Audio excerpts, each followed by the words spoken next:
top there, but I interviewed all your kids today. You always bring great kids here every single time, so congratulations. But what makes those guys so special? I know you got a lot of special players on the team, but what set these 4 guys apart that you brought them here to media days? Well, there are 4 great guys, and there could have been maybe 30, 40 other guys, just as good, in terms of ability and just how they conduct themselves. It's just been a tremendous offseason. Right from the very beginning, our guys have attacked everything, and every day, just along the way, I've just felt like, how you doing? We're good, and we're getting better every day. That's a good feeling, and now we're honing in on the start of finishing up our trip of Michigan, and then getting ready to start training camp. But it's been a tremendous off season.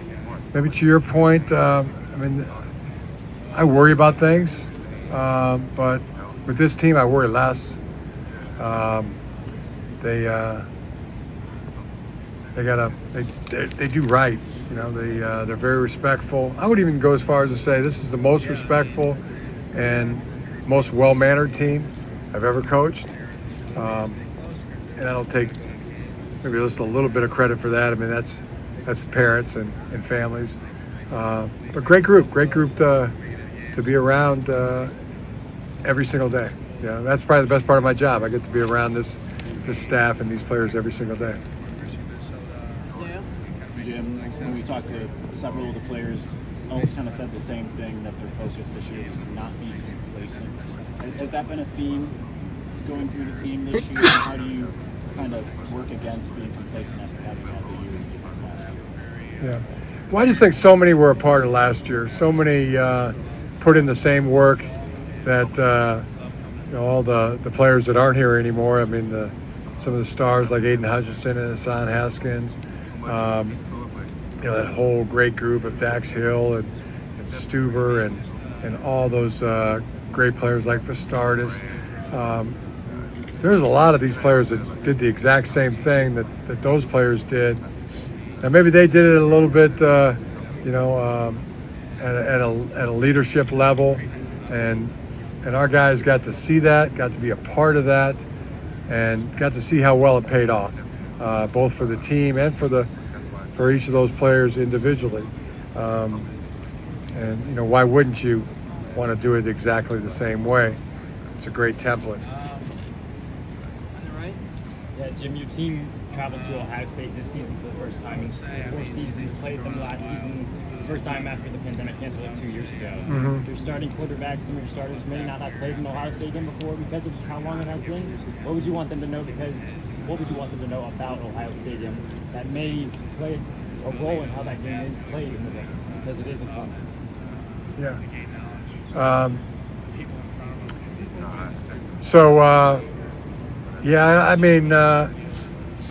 They're not going to flinch, if that's what you're asking. There's nothing really I got to teach them or show them or tell them. I know our team really well by now. They don't blink, they don't flinch at stuff, and just keep attacking and building, and that's definitely our goal, to win the championship again, and fight like hell for Michigan to get that done.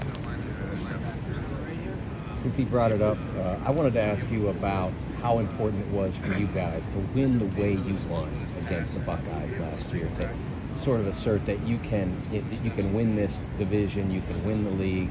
How important was not just beating them, but beating them sound? Well, super important. There's no question about it. I'm happy. I'm happy that our players got to experience that. Mostly that's where that happiness comes from, and that's part of the transformational process. That our players learn that there's big challenges, there's obstacles in the game of football and in life, and I think they learn with the right approach, with the right work ethic, with the right team first mentality. and teamwork, that you can make anything happen. You can bring anything to life. And that's a great thing for them to be able to carry on, for the rest of their lives, because there's going to be challenges in sports and in their personal lives and in their careers after they get out of college.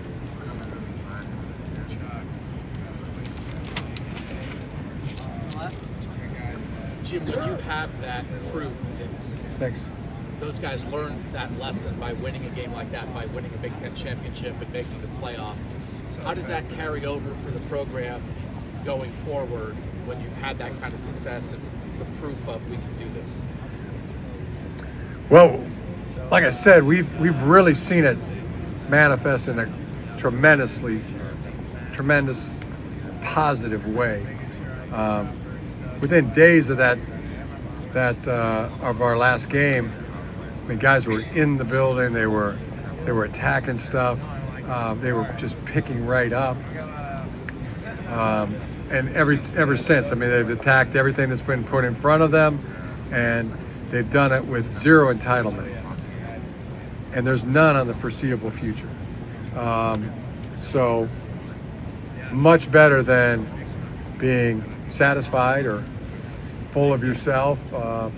And here we go. This is cool. It's just gonna happen, or reaping all the rewards. They just really went back to working the same way they worked in January of 2021. And as I said, they had their own experience, because many of them did that the entire season. They saw Hassan Haskins, just this selfless guy, team-oriented guy, super tough guy, do anything, for the team. They saw how hard Dax Hill worked. They saw David Ajabo come out of nowhere. Nobody talking about David Ajabo in July of 2021, and then by the end of the season, he's a star. They saw how hard he worked, and they saw Aiden Hutchinson, just a great player, a great guy, and nobody would have faulted Aiden had he been a arrogant guy, a stuck-up guy. I mean, the guy could be a male model if he wanted to. I mean, everything going for him, and you wouldn't be mad at him 1 minute. Hey, go ahead, you should think a lot of yourself. But the fact that he's not stuck up just made him all that more awesome for everybody. And as I said earlier, I mean, it's just a great template. Hey, yeah, we would like. If I was a guy, I'd like to do it. I'd like to be in Aiden Hutchinson's shoes, or Hassan's shoes, or David Ajabo's shoes. Hey, I remember how they worked. I'm gonna just do it just like that. That would be using your noodle, and be pretty smart. So that's what we've seen. That's what I've seen anyway. This off season, which has made it so tremendous. Every single day has been that way. I schedule less things now.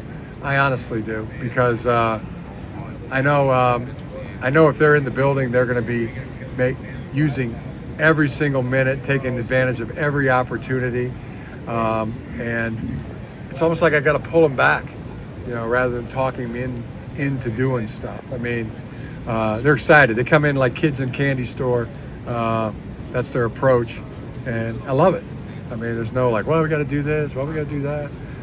It's like, what do we got today, coach? It's fun. It's great. Keeps me young. I know that. I try to keep up with them, and they don't have adult problems, and days are good. And that's the best part about my job, is the day to day. Jim, because of Aiden's play and his experience really at the Heisman and then finishing second, are we any closer to a defensive player winning the Heisman? I think so, Dennis. I think so. I'm talking specifically about a Will Anderson at Alabama who didn't get invited but was the National Player of the Year and is almost using that as a springboard and motivation into this year. Have you seen much of him? No, I haven't.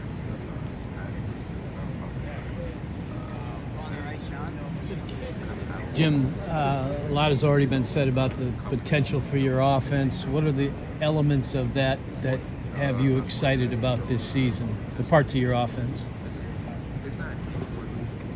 Well, a lot of elements. And I'll first start with the defense, if you don't mind. It was a great defense last year, and we talked about some of the stars like Aiden Hutchinson and Dax Hill and David Ojabo. Like I remember coming here last year. I mean, there was no talk of David Ojabo. And then by the end of the year, it's Ojabo. So there's some real stars there, and people are asking how you're gonna replace those stars. I have been a part of many a team where the no-star defense was the better defense, and because there's more competition within the position groups, there's more guys hungry like David Ojabo was a year ago. Hunger for that, to be great, and that's why I feel, and as I watch it, I have a sneaky suspicion that it could even be better on defense. Last year, offensively, is the perfect example. I mean, there was a real no-star offense last year, and they played really good together. The line, the tight ends, quarterbacks, the receivers, backs, everybody meshed, and now you have some real legitimate stars over there.